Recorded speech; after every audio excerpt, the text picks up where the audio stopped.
I always say I am the best editor in the world. In the world, you know? No, this is not a joke. And then when I decided to make the documentary, it was because, let's use the camera, let's use something that will reveal something, you know? Always in my films, the main idea in feature films is that the camera will see something that the human eyes cannot see.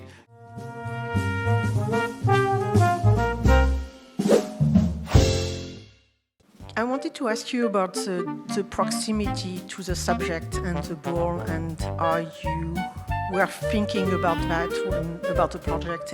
I've never seen any spectacle like in such a close-up where you can actually see the expression of the torero and the ball, because if you go to a corrida, you're far away and you don't really see the sort of ballet between the beast and the man, and I wanted you to talk about proximity. I was there when I was a kid, you know, very, very little, like 5 or 6 or 7 years old. Great for kids. Yeah. And then I totally forgot, and then when I was, I don't know, like 25 or 30 years old, I had a friend that it's, you know, one of the managers of one of the big toreros in Spain, or maybe the best one or the most mythical one, that it's not, you know, retired, but it's okay.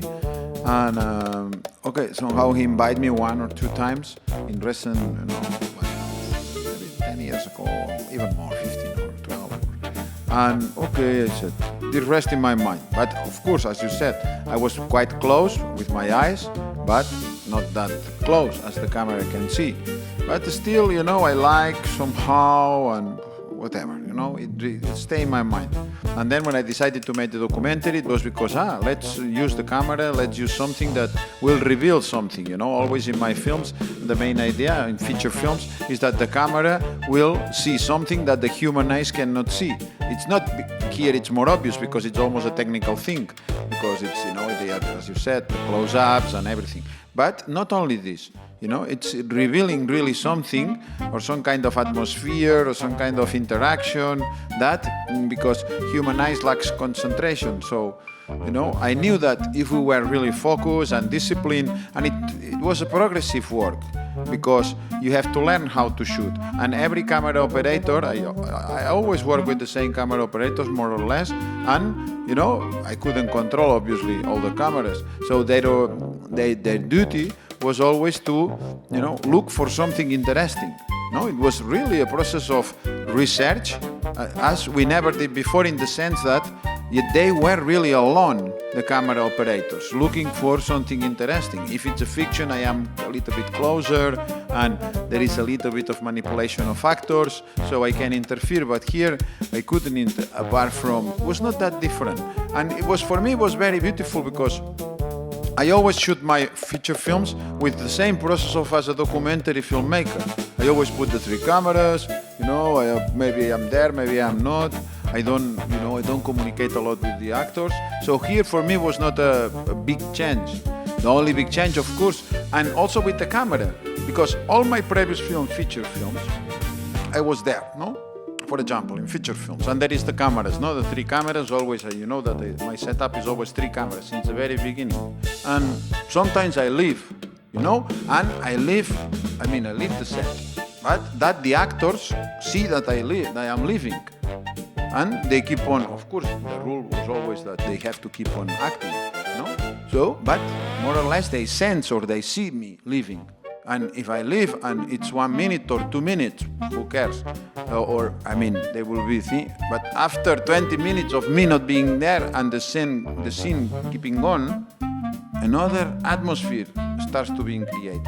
So this is not so different from this on the van, where the camera, they know the camera is there because there was no space for an operator. So the camera was fixed and it was problematic, but they know the camera is there, but they forget inevitably. And this is part of because, you know, this was something very strange. They knew the camera was there, even in the room, and they never act for the camera. I don't know, it's so... You think they forget? Yes, I don't know. Because they are so focused maybe in their own things, they don't care if the camera is there. They don't, I don't know, it's quite strange. I never saw that in my life. That it was, and even the cameras in the arena, all the cameras in the arena, they have, platforms, TV platforms that show in the main ones, the ones you see here. So the best positions for the cameras were taken by the platform TV people.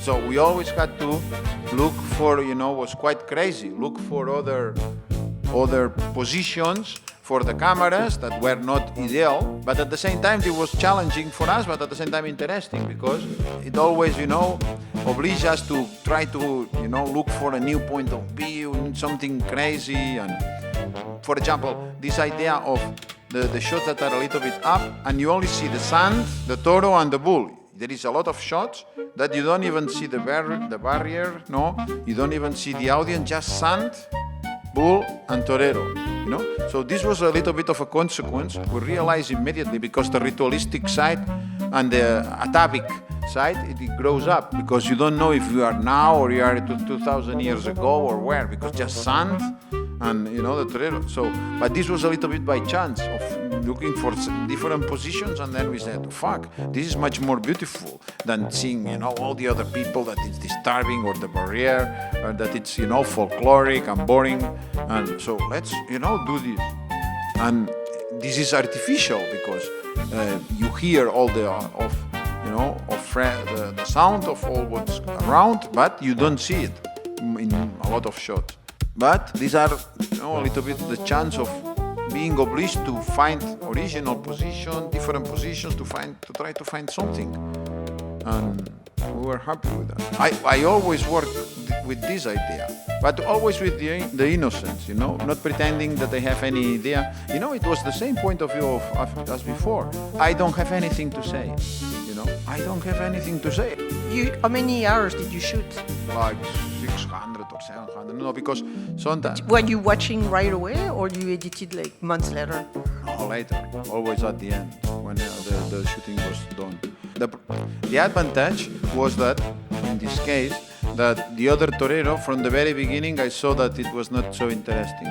So the bad haircut, the other one? Yeah. The one you didn't like? Yes. So I reduced almost half of the hours that I didn't even check. Well, I start checking it. I realized it was not good. Usually, I never proceed this way. I check everything. But here it was so obvious, and it could have been so time-consuming that it had no sense, But it's not a good idea to have just checking some of the images to have an opinion.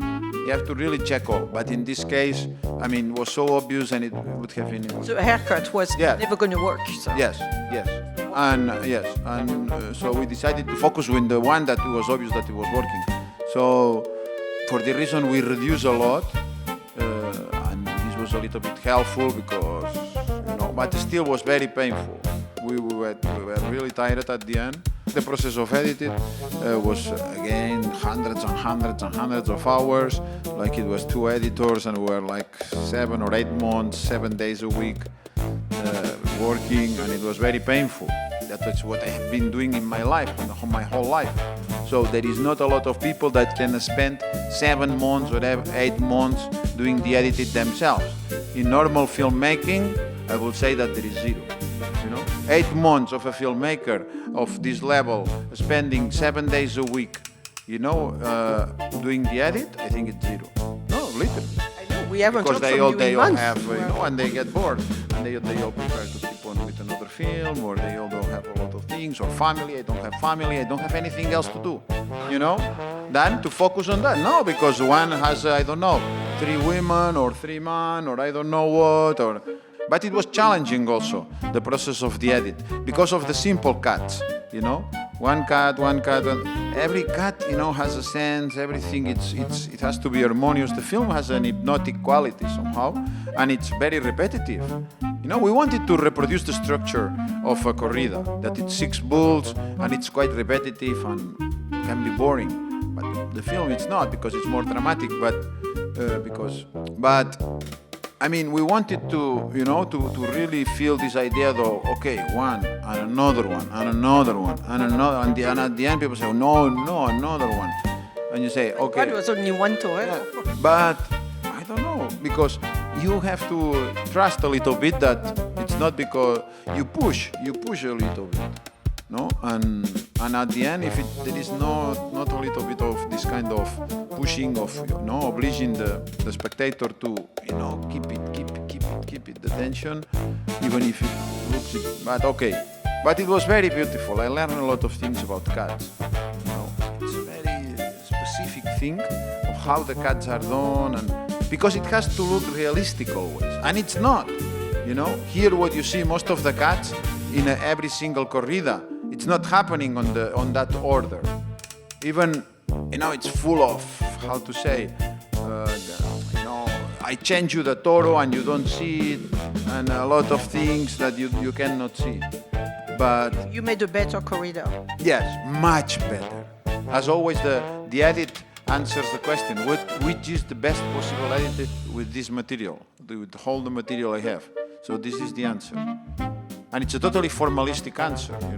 If you can, think about the question. The edit, it's just answering one question: what is the best possible film that you can do with the images you have on the rushes?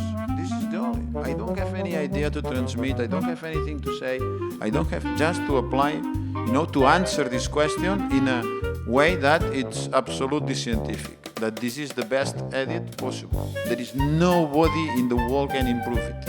And I am totally safe and sure of that. But I mean, totally. It's like mathematics. It's right. Yeah. Wrong. It's half scientific and half creative, because it's creative because you have to find the best edit in a creative way. Of course, you have to invent things. You have to analyze the material, but at the same time find the most original solutions for this material. But at the same time, you have to be completely sure that nobody else can improve one single shot of it. As a spectator, if you didn't make that film, you see this, you'd think it's perfect? Yes. Yes? Okay. Well, as a spectator, it's obvious it's perfect. Even as an editor, I think it's perfect. But, of course, you are more dubious as an editor because you compare things. You know how things could be done here, or small details, and you think it's better this detail or the other. Sometimes you can have doubts, but still, you have to solve these doubts. But for a spectator, no, you cannot see them. You cannot imagine anything else. You cannot.